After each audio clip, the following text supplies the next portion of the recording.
So hi everybody, my name is Emily Mwangi and I run Inspire Children and Youth Organization. We are at the library and it's Inspire. So we are having our third edition of Coffee and Poetry this Friday, 2nd of December 2022, and you are all invited.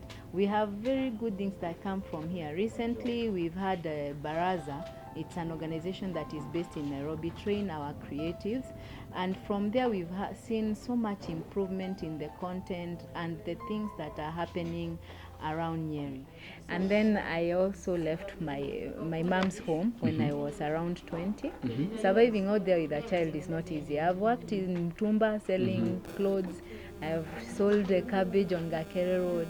I have promoted beer in club. This day, there had been no business for like 3 months. I was selling second-hand clothes. Unajua vile mse ujaribu mtushi, everything. So hakuna do.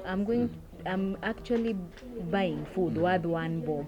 I don't know if people know what that means. That unaenda kwa soko unaambia mama wa soko niko tu na bob. Anakusaidia na madharo ya 7, kanyanya kamoja kakitunguu ndio mtoto asikufe. And then you like go by the gas station, alafu unaenda unanunua tu mafuta 3 wa 5 bob. Nilikuwa na stove. So that is just enough for 1 meal in a day. So I think I hit depression, lakini sikuwa najua ni depression.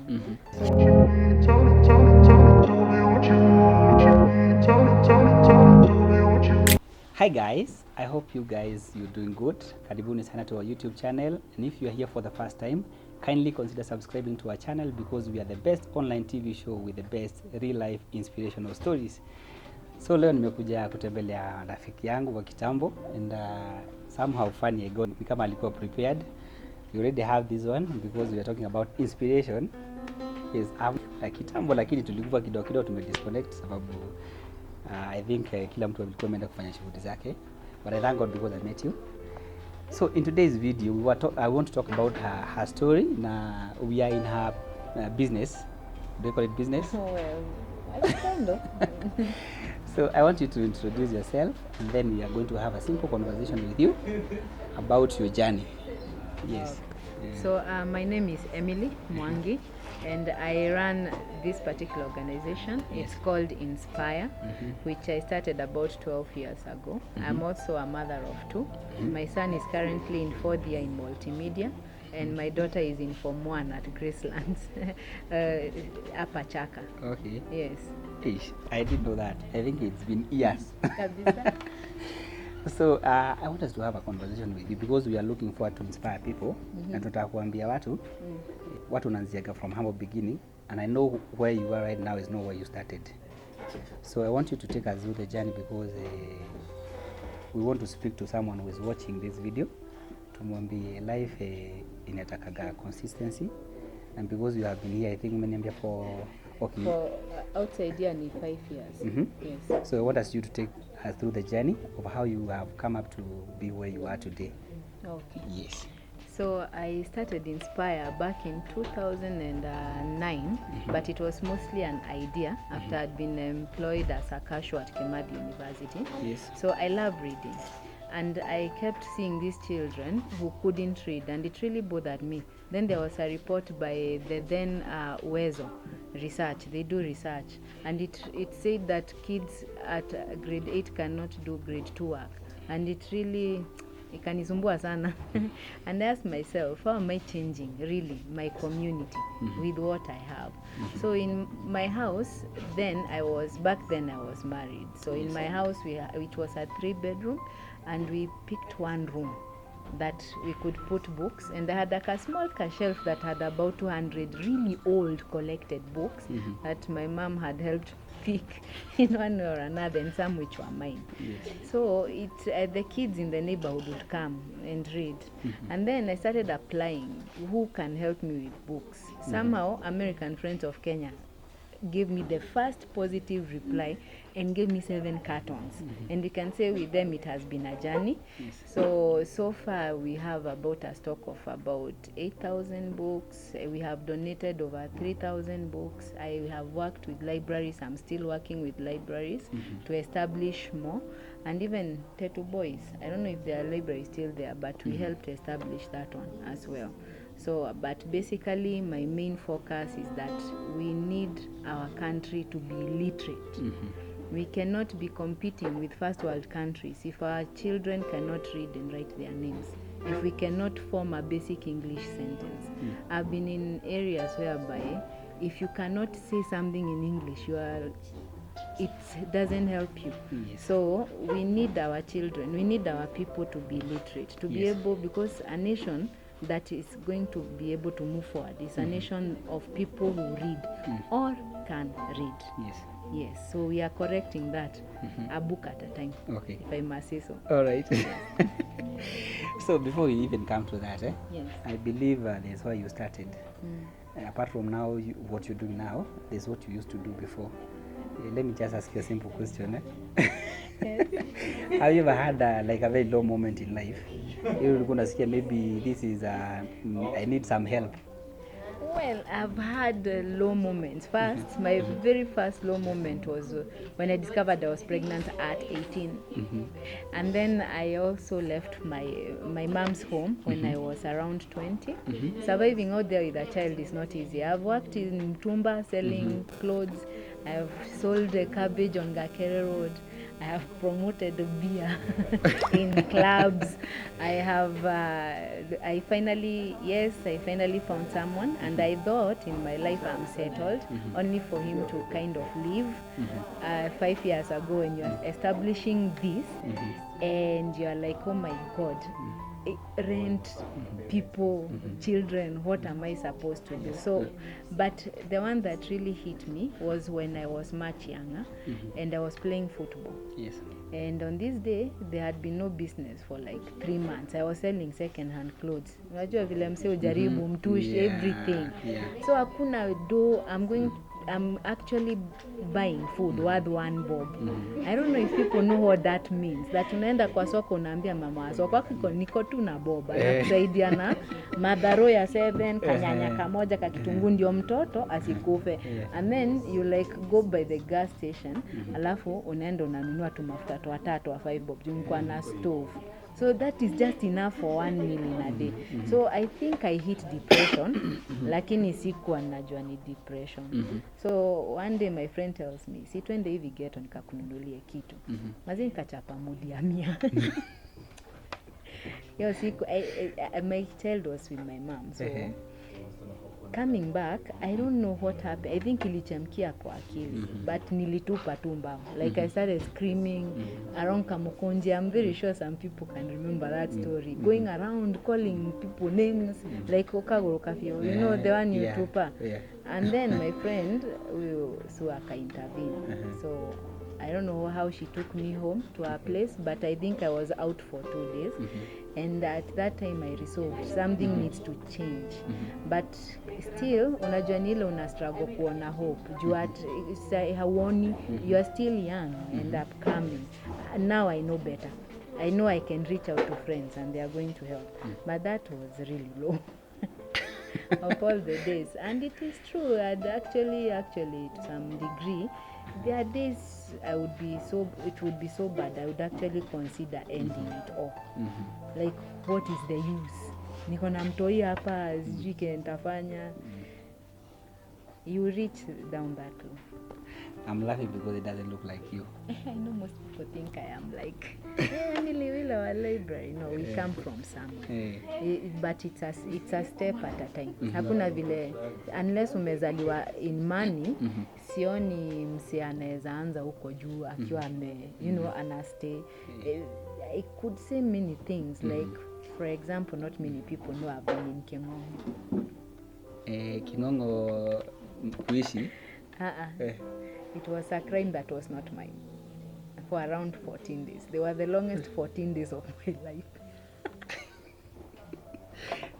I think we need to have another story, but it doesn't look like you. No, I know, but you see, you have to come back from it. Yes.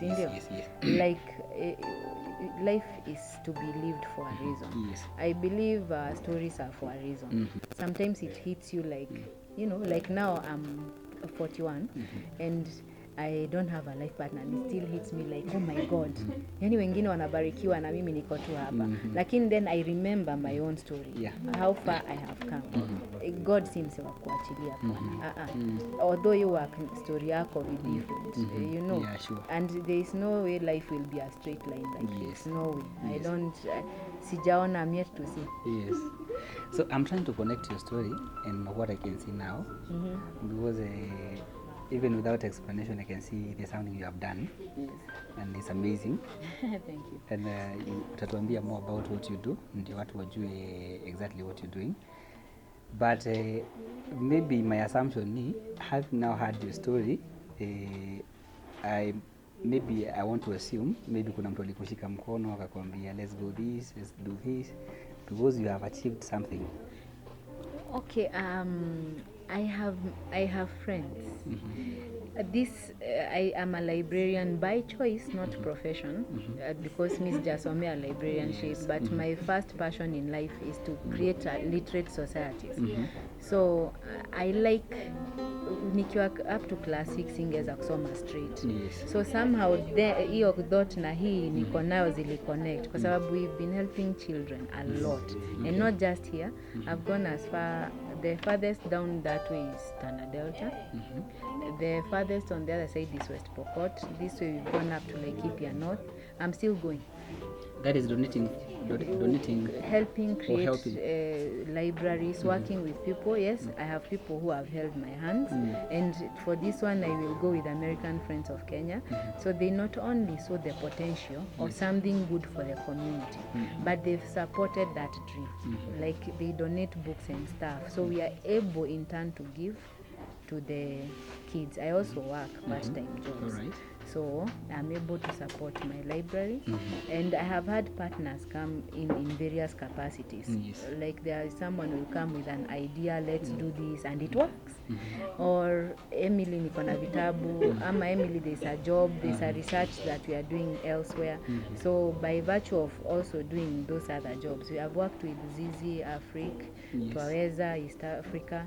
So we've done research on learning, and those jobs have also given me networks. Okay. Kwa sababu life is about people. You can't live, you are not an island. I know there are people who like themselves, lakini you are seriously not an island by the way. Unahitaji hao watu wakushikilie mkono. Even those listening, someone might be Guzwad out there and say, I want to do something for the library. You can buy books, because part of what we do is sell second-hand books. You can bring your children, we pay a little bit of money so that we can be able to sustain, or you can even buy our coffee, like we make coffee here. You make coffee? And no, it's all in, since we are registered as a community-based organization, we have to have a way to sustain ourselves. Yes, sure. And I know a lot of people depend on funding, but we've not yet reached there. All right. So in the meantime, what do we do? And then when we discover, we share those ideas elsewhere, because someone else might be helped. The same way someone helped me is the same way I'm willing every single day to help someone who asks. And the people ask, tunaweza fanya aje hivi, and that's why I'm forever moving. Like hii area, because those people need us. So let me ask you a question, because I think you are passionate about what you're doing. You know, like everything you want to do, and you know inside out of what you're doing. What keeps you moving? I think I keep coming back to this. Lakini I'll tell you, I have stories. If a child is able to write their name, I have done something.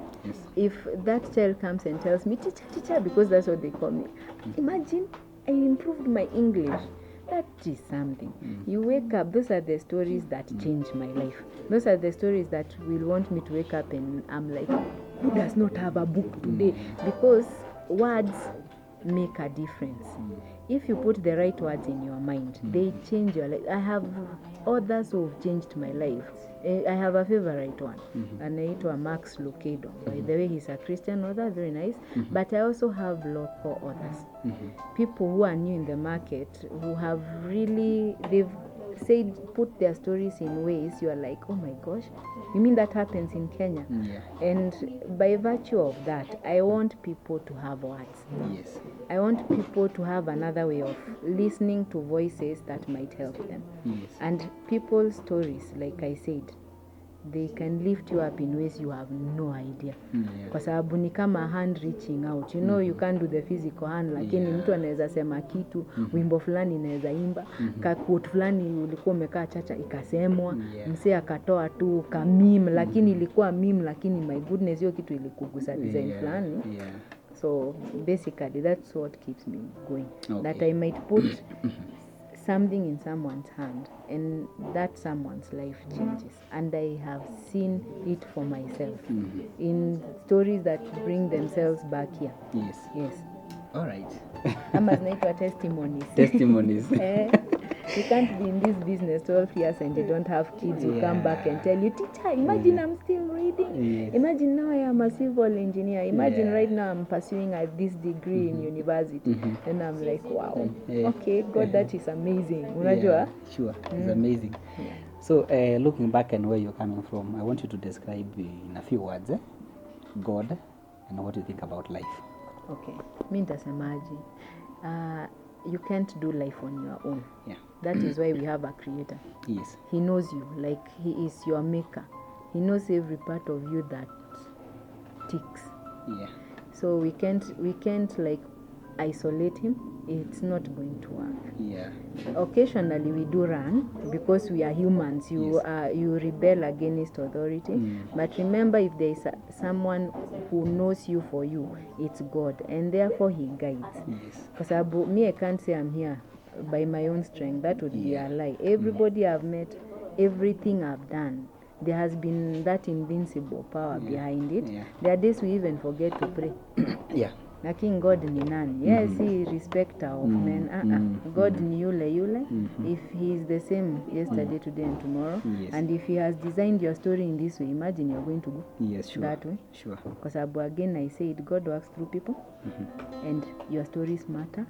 So your story has a reason for happening the way it does. You might not understand it now, but maybe in the future you look back and say, wow, sikuwa nimeona hiyo point by the way. So, yes. All right. I think you deserve a much longer interview because you have a story and you're doing something incredible. Unafanya kitu poa sana. And you know, most of us tunafikiriaga everything is business, and the fact that you're doing it as you're doing it for the community, that's so impressive. And I'm so happy because it's being done by someone I know. I love what I do. Yes. So as we wind up, we are speaking to young people, young mothers, young men who are losing hope because of hopelessness. And there's so many reasons to give up. Wanasema hakuna job. Wanasema the government is not doing enough. Wanasema papers don't work. I know what you mean. Yeah. So I want you to look at that camera. You speak to one young mother. Atakurusha watoto wake kwa mto because anafikiri now this is the end of life. There's no hope for me. So speak to them. So this is what I'll tell you. I have been down that road. I have been at a point of no return. But then you have to realize you have value. And you need to see that value. And then you should know that we are here. We can help. Usiwahi ogopa kuja kwa hii mlango useme I'm at this point, we can advise. And then again, it's the government, the papers. I did not have papers for librarianship. Yet I am working in the world of librarians and doing my thing without anybody stopping me. So what is it that you can do for this world? Recognize that aspect, start working on it. You'll be surprised how many people want your dream to work actually. Yes. Wow. So, that was very inspirational and I really want to thank you for your time. Nimekupata ukifunza. We have fun in the afternoons. All right. Yes. So thank you very much for giving us your time. We don't take it for granted. and we hope that you'll give us another piece of your story because nimesikia ni kama tumeukimbiza sana. Zangu ni mingi. I know I have, that's why I'm saying young Yeah. people don't give up. Yeah. We've been where you are. And giving up is easy, but you are a hero because you fought. Yeah. Because you had the power to resist the temptation to give up. So if you can be your own hero, it starts with you. Nasikia wisdom, eh? That proves what she does. So thank you very much. That was very short but very inspirational. I hope you guys have been inspired by this story and keep watching these videos. And if you are looking for someone you can get inspiration about anything life, this is home to be. Subscribe to our channel, give this video a thumbs up, leave a comment, and if possible you can share this content so that you can reach to so many people. So thank you very much. God bless you until we meet you. Bye bye. Bye. Yeah. Thank you. So hi everybody, my name is Emily Mwangi and I run Inspire Children and Youth Organization. We are at the library and it's Inspire. So we are having our third edition of Coffee and Poetry this Friday, 2nd of December 2022, and you are all invited. We have very good things that come from here. Recently we've had Baraza. It's an organization that is based in Nairobi, train our creatives, and from there we've seen so much improvement in the content and the things that are happening around Nyeri. So in order to be able to support our creatives, your presence is needed. We hope to see you there. Kila mtu. Ni 100 bob tu. Just 100 bob. Thank you.